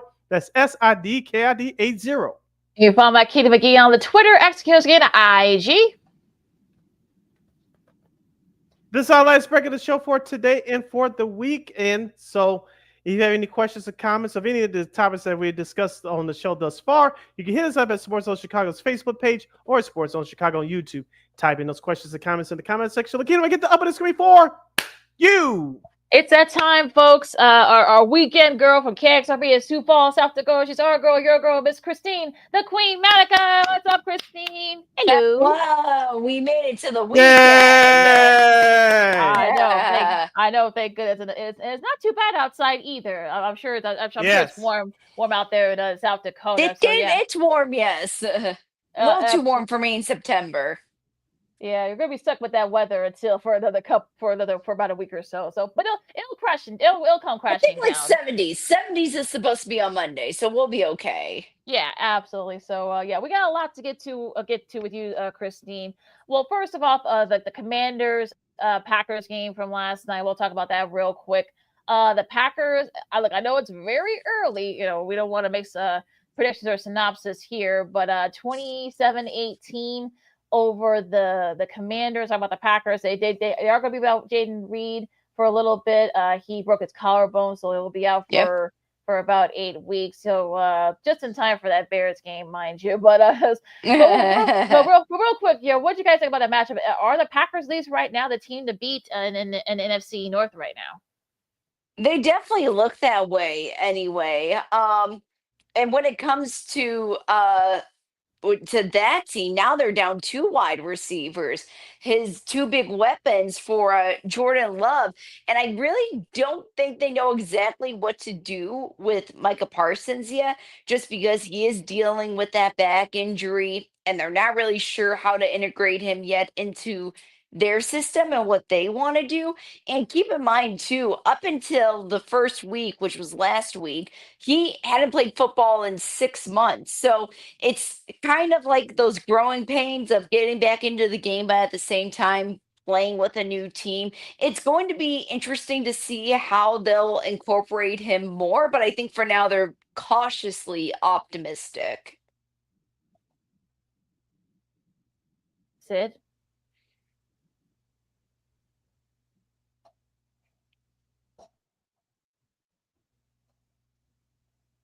Sid? Hello? Uh-oh. I think his... Oh? Uh-oh. I think we're going Tonight's to have an Thursday issue. night football Oh, there opener. we go. Unfortunately, that's also the 3.5 hours that I cannot get. Yeah, that I cannot get back.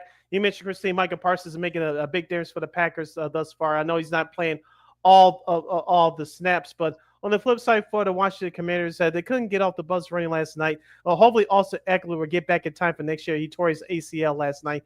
Jaden Daniels did not look good, and so give the Packers defense credit for taking the deep ball threat away from him. So Washington looked Achilles with that lethargic to injury say the least too. last night. Packers were the better team. Now, man, I'm picking them.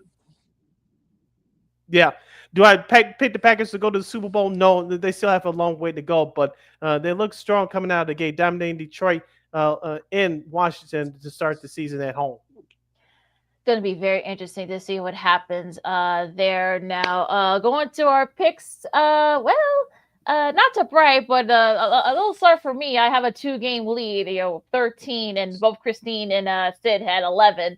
I'm actually glad that the Vikings won that game on Monday because we all would have been tied at 12 had the Bears have hung on. But hey, look, it's super early this season, so a lot can still happen. But going into our picks here from the AFC North, both a couple of 0-1 teams. You got the Browns and the Ravens. Christine, you start this one for us. I think it's pretty easy. The Ravens, especially after the loss last week in Buffalo, which was insane to watch. They're still a good team. They just need to figure out how to capitalize on that win. Derrick Henry looks amazing. I expect more of that. And the Ravens are going to take this one back.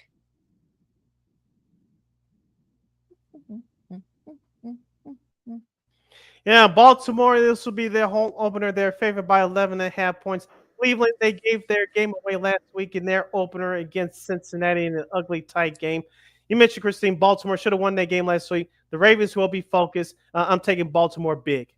Yeah, you don't want to face a flock of angry Ravens. I'll just say that. So, should be an interesting one there in Baltimore. Now you got the Jags and the Bengals. Sid, you start this one.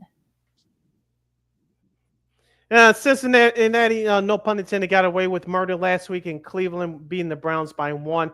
Jacksonville looked dominant against a lesser desired Carolina Panthers squad. We'll see how Trevor Lawrence does in his first game on the road this year. We'll see how much they get Travis Hunter. Cincinnati. It's kind of a close game early, but I think the Bengals will do enough to pull the way at the end. So I'm going Cincinnati in their home opener. I still don't fully trust the Jaguars yet. Time will tell, I guess, with that team. Bengals, Joe Burrow, he's gonna get his feet wet more so than last week when it came to that little Ohio battle. So the Bengals for me.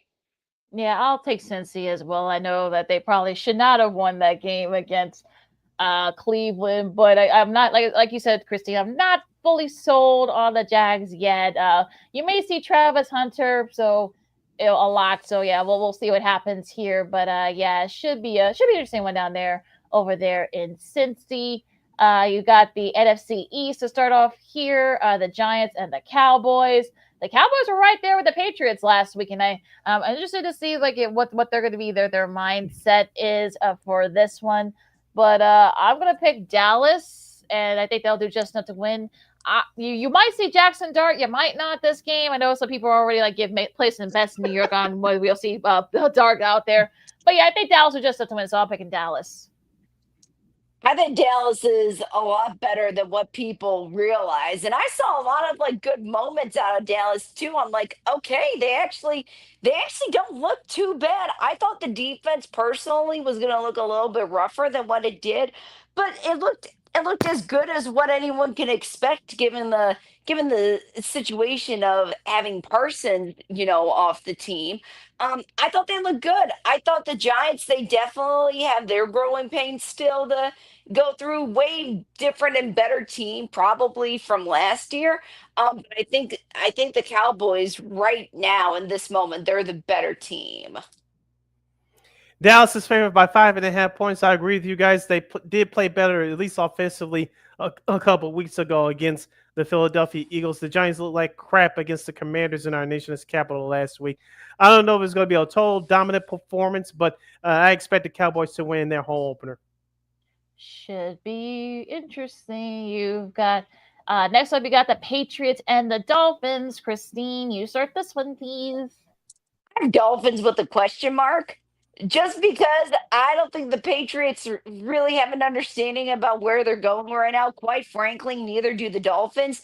And I think after that first game last week, I don't think the Dolphins want to hear a lot of disappointment from the media, from the fans, especially. I know Tua got really upset about it at a press conference recently about the questions of, are the Dolphins failing? Is this your last year? Do you think you're going to be traded? All that other stuff. So I think they all just want to focus on football as much as they can.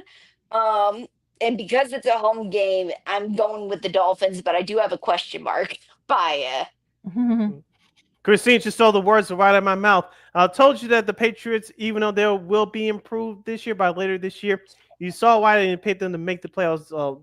The Raiders were ready for them last week. Congrats to Pete Carroll with the Raiders playing a good game. The Dolphins look like crap. We don't have to go through that against the Colts last week. Only because they're at home. I'm picking the Dolphins. They're favored by 1.5, which means Vegas has them at a pick 'em. Yeah, An I'll ugly pick pick 'em him. at that. Yeah, I'll say this could be one of those like 10-7 type of deals. So yeah, I'm skipping this one. So yeah, I'm picking Miami just only because they're at home. So should be interesting to see what happens down there in South Beach, what the mood will be like. Now, this game, we got the 49ers with a lot of injuries. Kittle's out, Purdy's out. Then you've got New Orleans. You probably could feel they probably should have won that game last week. But yeah, Sid, you start this one for us. Do I have to? Oh, boy. The 49ers are 3.5 point favorites on the road. The Saints, that comeback fell short last week in that home opener against Arizona. You mentioned about the other injuries about the 49ers. Speaking of the 49ers, the kicker that they cut, the Bears picked up and put him on their practice squad. Yeah. There's a real mother for you. I don't blame them after those missed kicks last week by the Bears, but we'll get to that later. But I think because of happenstance, I'm going with the 49ers. This is going to be your 1980 style of comedy football, LaKeena. This will be a 17-10, 16-13 type game.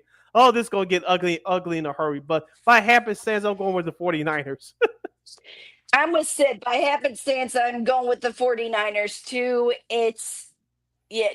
I personally have confidence in Mac Jones at least getting the job done while Purdy is dealing with his injury.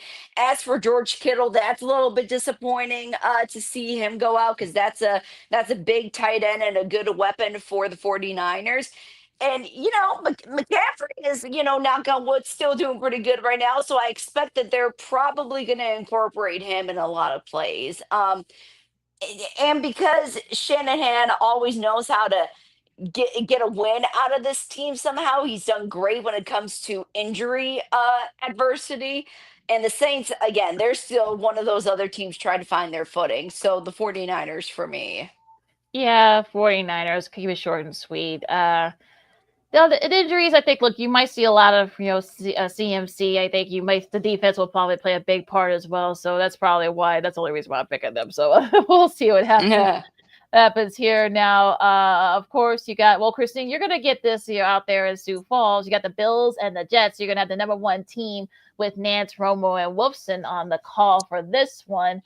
I'll say, gosh, they're both. It's gonna be short and sweet. Like I said, this might be close because this is a divisional matchup, but I'll say Buffalo just because I think they're gonna build off that momentum that comeback win they got last week against the Ravens. So I'm picking Buffalo here.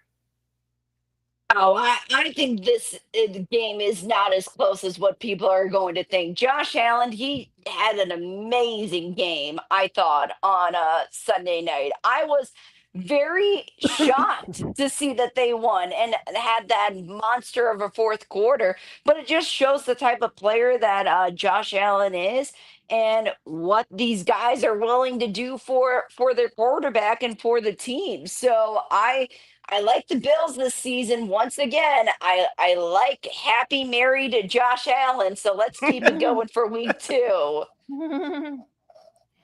The Jets scored 32 points against the Steelers last week, but gave up a 60-yard field goal, which said goodnight to the game. Green mentioned Buffalo with their big comeback last week against the Ravens after that Derrick Henry fumble.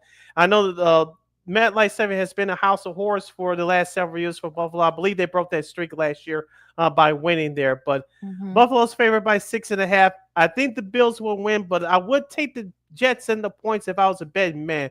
But since I'm not, we picked hashtag straight up winners on this show, not against the spread. I'm going with Buffalo in the close one. For the record, I do think Justin Fields had one of the best games of his career. I will give him his flowers. He did. I He still really don't think I still don't see it. I really don't. But to his credit, he did look pretty good last week. All right. Yeah, I think everyone can agree on that. Now, speaking of Pittsburgh, we're going to the Steel City as the Steelers host Seattle. Christine, you start this one for us. At first, I wrote in Seahawks, but I think I'm going to go with the Steelers for this one. I'm pretty much. It's a different Aaron Rodgers than what we all saw last year. He just looked defeated last year, just like a defeated Aaron Rodgers. He looked like he was playing like he was 40 years old. And for the most part, he looked pretty okay. I think that's it's a lot that says about his talent and ability still, and what it says about what Tomlin can still do with this team. So I am picking the Steelers. Helps that they have a home field advantage too. Yeah, this would be Pittsburgh's home opener. And number 2, Aaron Rodgers has not stirred the pot yet, i.e. causing any controversy. So that's why he's happy right now, besides picking up their win last week on the road. So the Steelers are favored by 3.5 at home.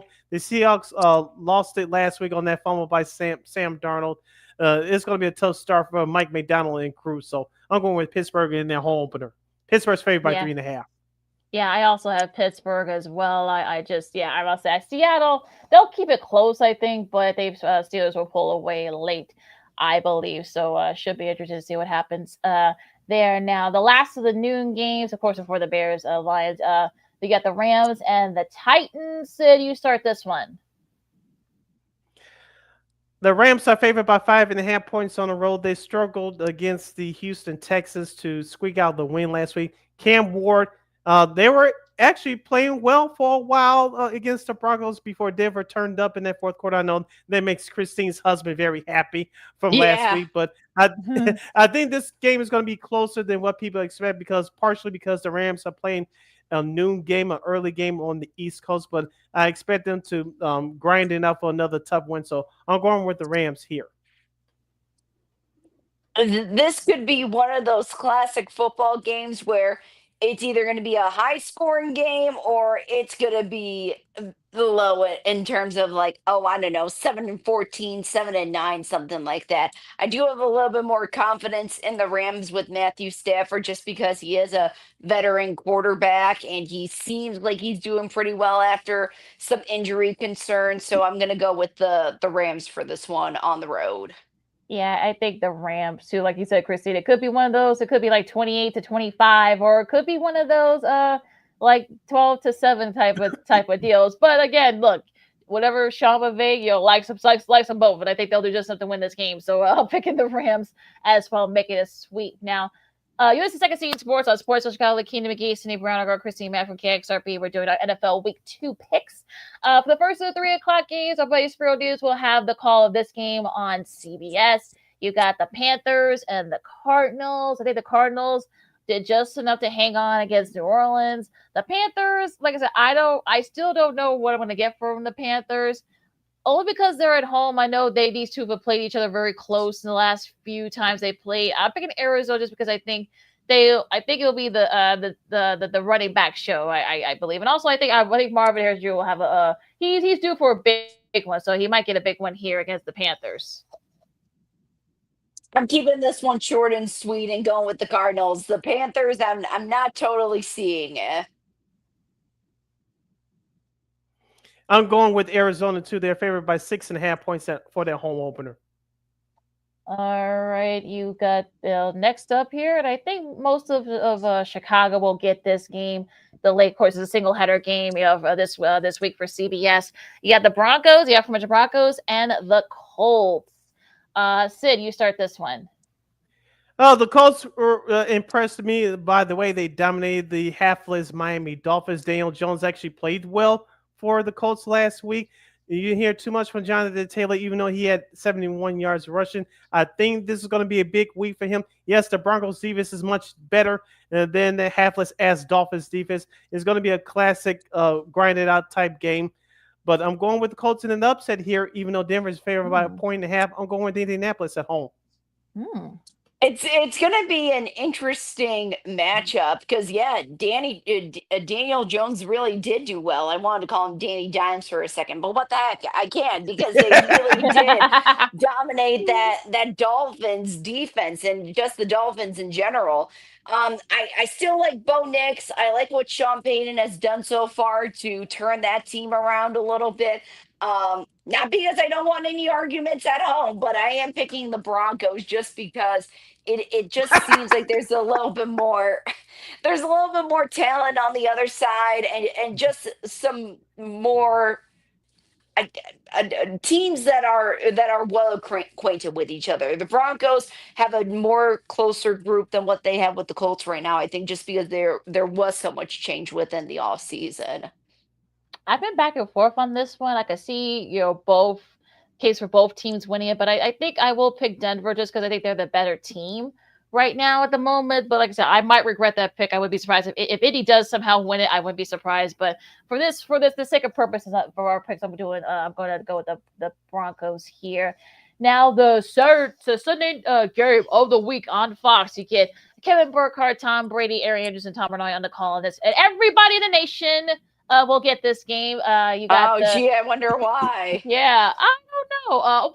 The rematch of this past season's Super Bowl. You got the Eagles and the Chiefs, and incidentally, here the news is that Xavier Worthy will be out for that game. So especially after that loss to the Chargers down in Brazil. Let's see. I'm picking Philadelphia. Like I said, I know they didn't play their best. Nick Sirianni, I think everyone said they didn't play their best last week against Dallas. But considering where the Chiefs are, it'll be a very close matchup. I'm picking Philadelphia just because I think they're just a better team right now, and especially the way they kind of like the way they're meshing well. So I'm picking Philadelphia for this Super Bowl matchup rematch, I should say. For all my Swifties out there, this is the debut of fiance Taylor Swift now. Just to keep that in mind. That's why a lot of people will be watching too. I'm picking the Eagles. In my opinion, the Chiefs did not look great. They were fine, but they did not look great in Brazil. And it just shows that you can be a dominant team for so long and you have your weak moments. I think that was a weak moment for them, just that game in general. And I like the Eagles more. They look strong and they're hungry for it. And we all saw what Saquon Barkley did during the Super Bowl last year for the Chiefs. So that's going to be a challenge for the defensive side. Eagles all the way. Even though everything's stacked up against them, you still had that bad man in Patrick Mahomes and Isaiah Pacheco. I thought should have been used a little bit more last week in that game against the Chargers. The Eagles, hopefully, Jalen Carter can keep his spit in his mouth and contribute in a different way for the Philadelphia Eagles. But Josh Sweat and a couple other guys from that defensive line from last year's Super Bowl team are no longer there. I think the Chiefs can take advantage and run the ball, especially up the middle. But I'm not going with the conventional wisdom. I'm sticking with the Chiefs. I think they're going to have to find a way and to dig it out of there and get it done. I think Travis Kelce, you mentioned, Christine, will be a big factor in this game. I know no one's talking about it, but just you think you had the Chiefs down, you have a chance to knock them out. They always come out on the other side. So I'll be in the minority here. I'm going with Kansas City. Philadelphia is currently favored by the 1.5, which means Vegas has them at a pick 'em. Like it was back in February. So basically no big change there. Falcons and Vikings, your Sunday night football match up. And incidentally though, injury news for the Falcons.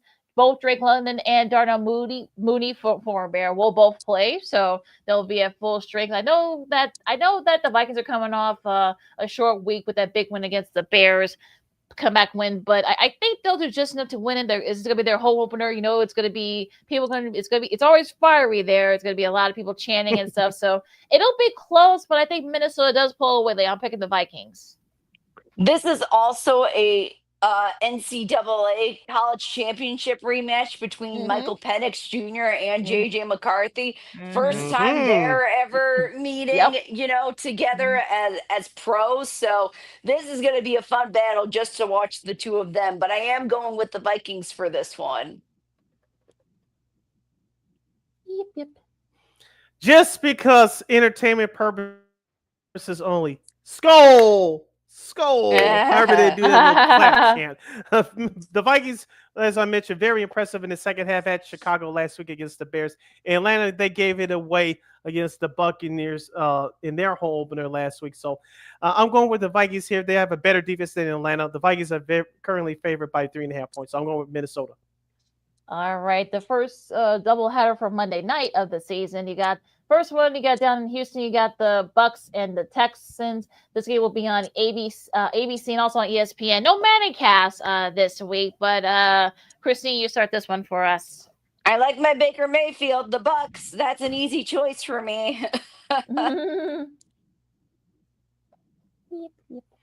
I'm going with Houston here. They're favored by 2.5 points at home for their opener.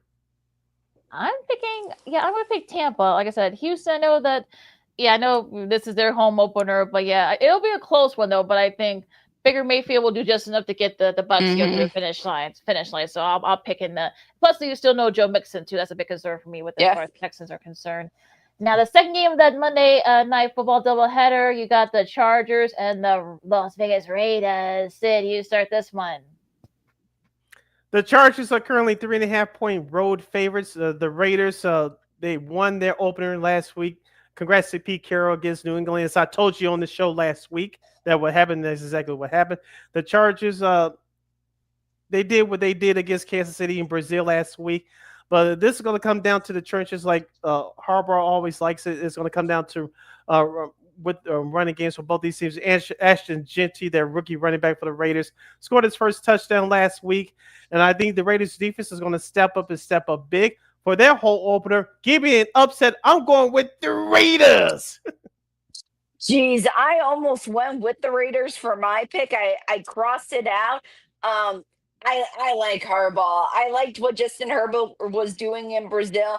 I also liked what the Raiders were doing too. I said during the offseason I wouldn't be sleeping on the Raiders because they actually could be one of those wild card teams that just, put a wrench into someone else's party, if that makes any sense. Plus, I believe this is the first meeting of Harbaugh and Pete Carroll in a long time since, Since they were in Pete college. Carroll.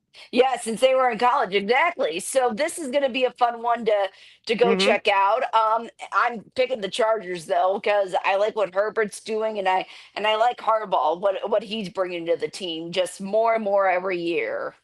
Yeah, this should be an interesting one with the AFC West, but I think the Chargers are gonna they've had an extra kind of couple of days to kind of celebrate that big win against the Chiefs in Brazil. They're Harbaugh will have his guys back focused, and I think Herbert will build off that. That's gonna be a nice match between him and that Raiders defense and Max Crosby. So, but I think the Chargers will do just enough to win that game, and I think it will be a close one, but I think the Chargers will win this one late. So I'm picking the Chargers there. Now, last but not least, you've got the beloved, the Bears, against against Detroit over at Ford Field, and they just posted the injury report. So, you guys ready? All right. Mm-hmm. So that hamstring of Kyler Gordon, Mm-hmm. he's out. Grady Jarrett is questionable. He was limited at practice today. Now, Jalen Johnson will make his first start in almost a year, so he was a full participant there, and so will DJ Moore and TJ Edwards. They're both full participants as well. I haven't seen anything for the Lions. I don't think they have any. Let me see right quick if the Lions got a big injury. But look, this is going to be an interesting matchup here. Ben Johnson back at his old stomping grounds in Detroit. Both these teams are coming off tough in-division losses. Again, this could be one of those 9-6, 12-10 type of deals. So I might regret this later, but I will pick the Bears only because I just think that they got a lot to prove. So I think Johnson will get his revenge against his former boss. And like I said, I might regret this later, but I'm picking the Bears. Sid, you want to go next? I'm still debating. I'll make this short and sweet. Until the Bears show me something, I'm not going to trust them just yet. I got the Bears 17, the Lions 30. Oh. Oh, here's my thing. And the Lions are currently favored by 6.5 points at home. Here's my thing. I do not have any notes for the first 3 quarters of the Bears. I thought they looked really good. I thought that Caleb was really throwing those balls, slinging them, hitting his targets. He was 10 for 10 with his passing, and that hasn't happened since, I believe, 1978 for the Bears to have someone have straight 10 consecutive perfect passes. And they looked really good. This is the problem.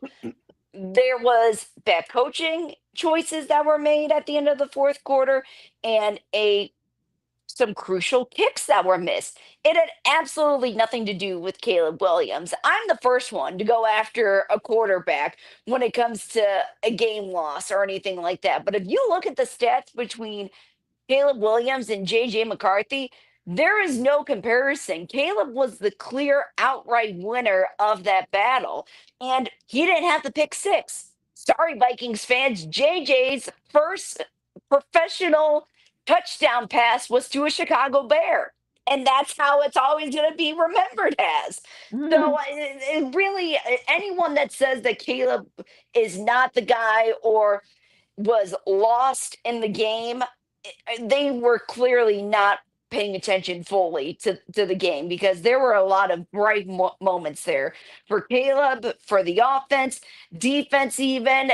There needs to be a little bit of work done still on defense, but I can tell you it's a bigger line than what we've ever seen within the last, I don't know, 3 or 4 years of the season of the Bears defense. So this is very tough.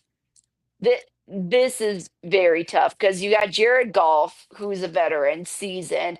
Aiden Hutchinson is back on the defensive side, which I think the offensive line can hold pretty well. If I timed it out right, Caleb has at least 5 or 6 seconds solidly in the pocket to make those throws. And Caleb is just so elusive too. I think I'm going to go with the Bears. I originally had the Lions down, but I think I'm going with the Bears just because there's a lot of good moments there. There's a lot of good moments there. And if anybody knows how to go after these lines, it's Ben Johnson. He's been with that organization. He knows the ins and outs of those guys. It's going to be him. Should be a fun one out there at Ford Field. And yeah, Kenny Albert and Jonathan Vilma on the call for that for Fox. So got a good crew calling that game. So that's your that are your picks for NFL Week 2. There's the second season sports on Sports Zone Chicago, LaKeena McGee, Sidney Brown, our girl Chrissy Mack from KXRB. Sidney, I don't have to have it in front of you, but you got the ratings for the opening week of the NFL.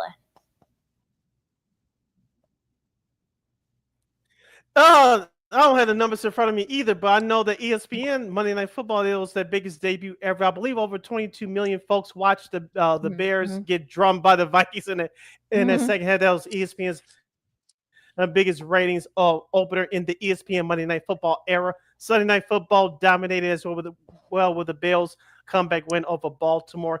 And the CBS did well in their late window games as well, in particular Green Bay and Detroit, even though Green Bay dominated them. Most of the nation got that game. So as far as the prime time is concerned, NBC on their Thursday night opener with the Cowboys and Eagles did well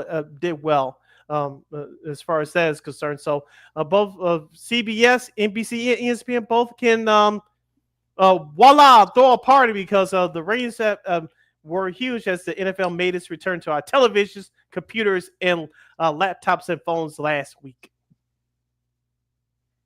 And I think as long as the linear televisions will get those numbers, I can't see the NFL going away from that afternoon game, because you're not going to get those numbers if you play like on Netflix or just from the streaming services. You just can't. You just won't be able to do it. Mm-hmm.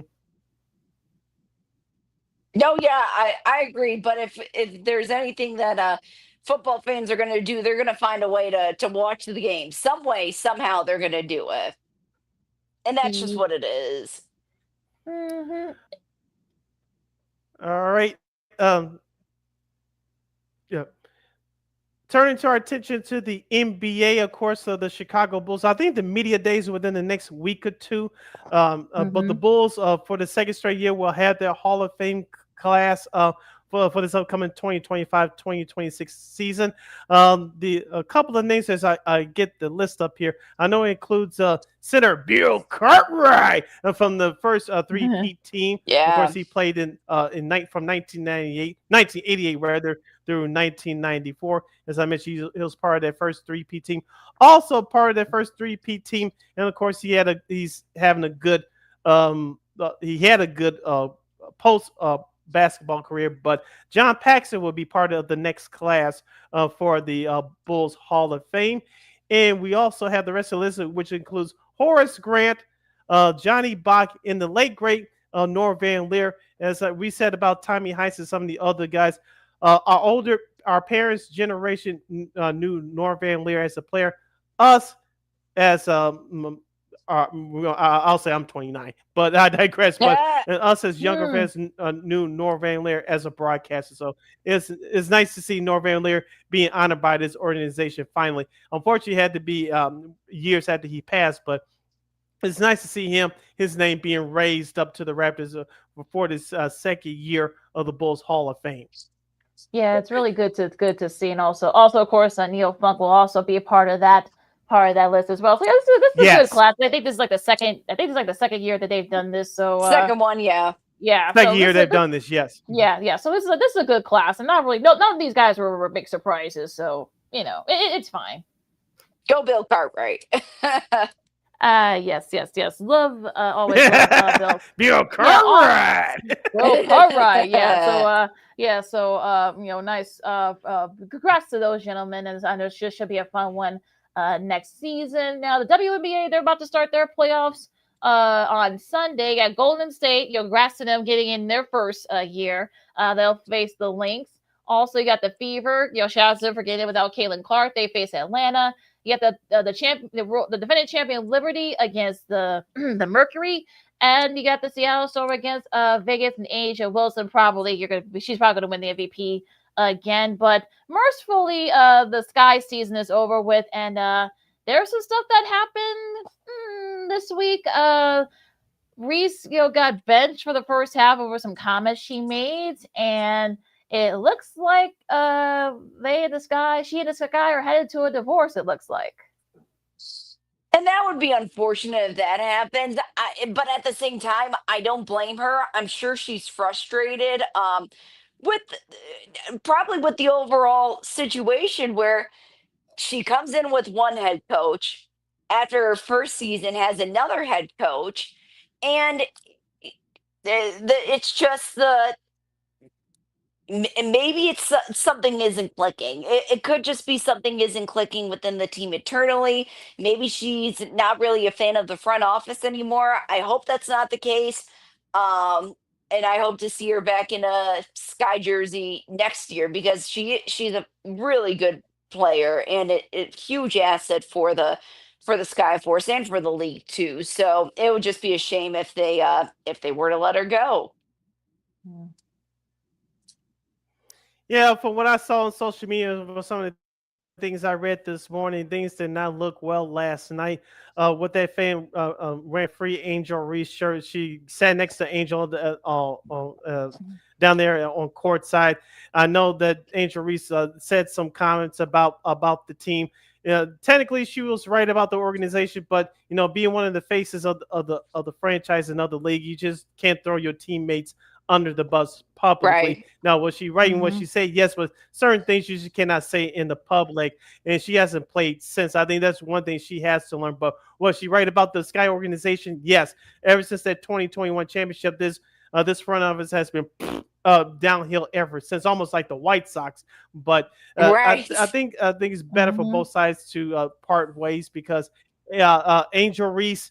And even though she was honest, I know some people don't appreciate honesty, but I think for her psyche and for her career, I think it's best for her to move on somewhere else. It just seems that it's not going to work out here in Chicago because let's be honest here, whether we like it or not, I know the league is catching a Caitlin Clark wave. And rightfully so. And part of that is due because of Angel Reese. But many Sky fans have attended these games because of Angel Reese. And the way it's gone down, if she's trade or whatever this off season, the crowds that were at those Sky games the last couple of years, you ain't gonna see them anymore. No. Yeah. Yep, No. that's true. Yeah, you're right. I think I wouldn't be surprised if, especially after the fact that she was suspended for those, it was because of those comments. Yeah, I wouldn't be surprised if she says, you know what, I want to leave, and we'll see what happens. But yeah, I mean, you give the Sky fans credit for being there at being there on the West Side, and going to these games, good for them. But yeah, if Angel Reese does somehow get traded, which I think that will happen, yeah, you kiss those crowds bye bye. Mm-hmm. Yeah. Last moment with Christine, the Queen Manica, right here on Second City Sports on Sports Zone Chicago. Let's get to your White Sox, Christine. 9-2 in their last 11 games, the best record in Major League Baseball since August 31st. They start off. They'll go back on the road tonight against the Cleveland Guardians. Christine, do you think the White Sox can avoid 100 losses? They only need to win at least 8 out of the next 15 games to avoid a third straight 100 loss season. Do you think the Sox, the way they're playing right now, they can avoid another 100 loss season? Yeah, I think so. I think it's possible. They're heading in the right direction. And like I said last year, it can't get any worse, right? They already reached rock bottom. So Right. the only way to go is That's to true, go yeah. up. Yeah. So I think they can do it. And especially if they beat the Yankees, a couple of times. Same thing with the Tigers. If they can beat those teams, then they can get 8 wins. Yeah, I think they can too. We talked about the schedule. I think there's no reason why they can't get maybe not 8, but get really close to a point where they don't lose 100 games. But this is not the same. They're not bad. I think that the pieces are there, but what will they do in the offseason to build off this momentum? That's really going to be the question here. And how much will Justin Ishbia, will he get a say, or will it be Ryan? So they will be writing the book. So we'll see.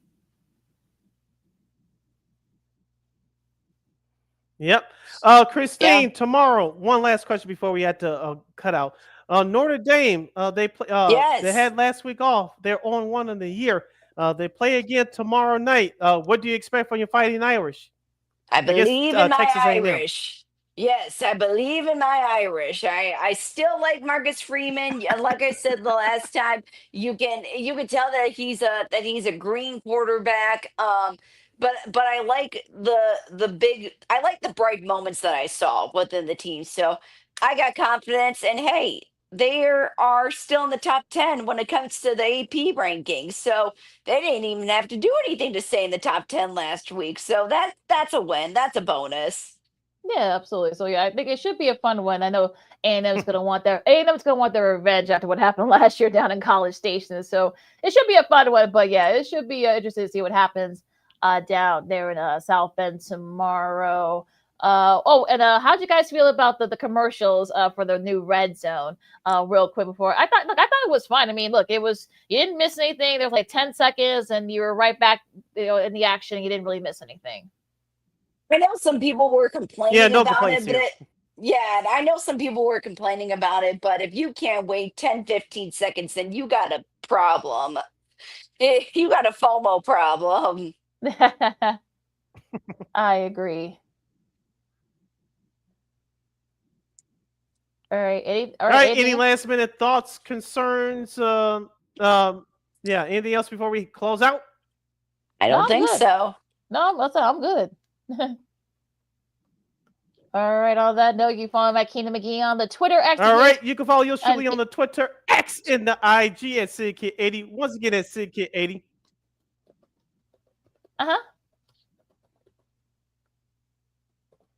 Okay. You can follow yours truly on the Twitter X and the IG at SidKid80. Once again, it's SidKid80. That's SIDKID80. SIDKID80. Christine, where can lovely people follow you on social media? They can follow me at CManica_KXRB on X or Twitter, whatever you still call it.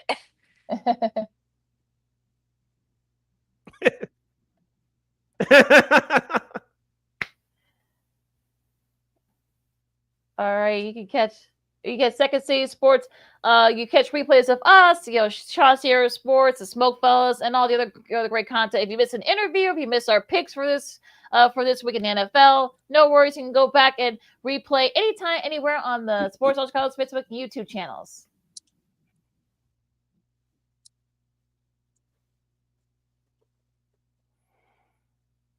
And we will provide. All right. Anything else, guys, before you catch Second City Sports every Monday and Friday from noon to 2 p.m. Central Standard Time right here on Sports Zone Chicago.